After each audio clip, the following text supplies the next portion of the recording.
Daniel chapitre 1. Daniel et ses compagnons à Babylone. La 3e année du règne de Joachim sur Juda, Nebuchadnezzar, le roi de Babylone, marcha contre Jérusalem et en fit le siège. Le Seigneur livra entre ses mains Joachim, le roi de Juda, et une partie des ustensiles de la maison de Dieu.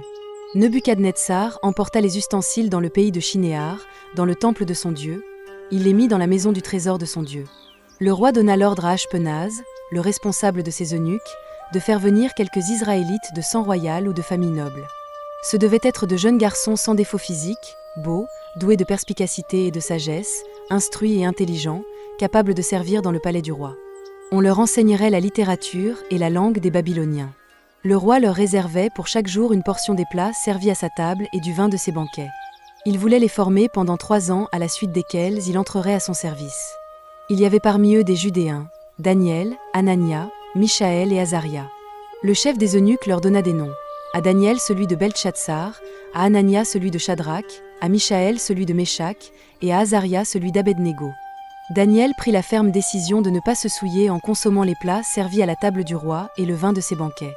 Il demanda alors au chef des eunuques de ne pas l'obliger à se souiller.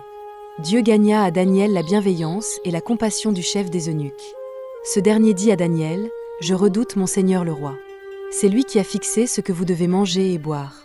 Pourquoi devrait-il vous voir arborer une moins bonne mine que les jeunes gens de votre âge?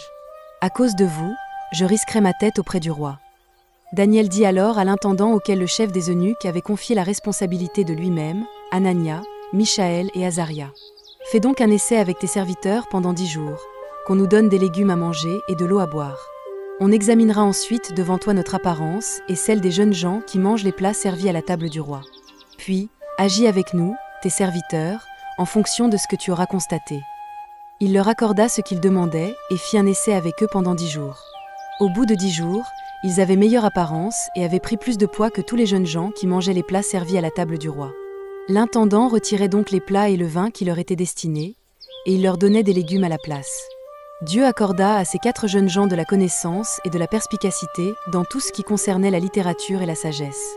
De plus, Daniel était capable d'expliquer toutes les visions et tous les rêves. Au moment fixé par le roi pour qu'on les lui amène, le chef des eunuques les présenta à Nebuchadnezzar. Le roi discuta avec eux, et parmi tous ces jeunes gens, il n'en trouva aucun comme Daniel, Anania, Michaël et Azaria. Ils furent donc admis au service du roi. Sur tous les sujets qui réclamaient de la sagesse et de l'intelligence et sur lesquels il les interrogeait, le roi les trouvait 10 fois supérieurs à tous les magiciens et astrologues présents dans tout son royaume. Telle fut la situation de Daniel jusqu'à la 1re année de règne de Cyrus.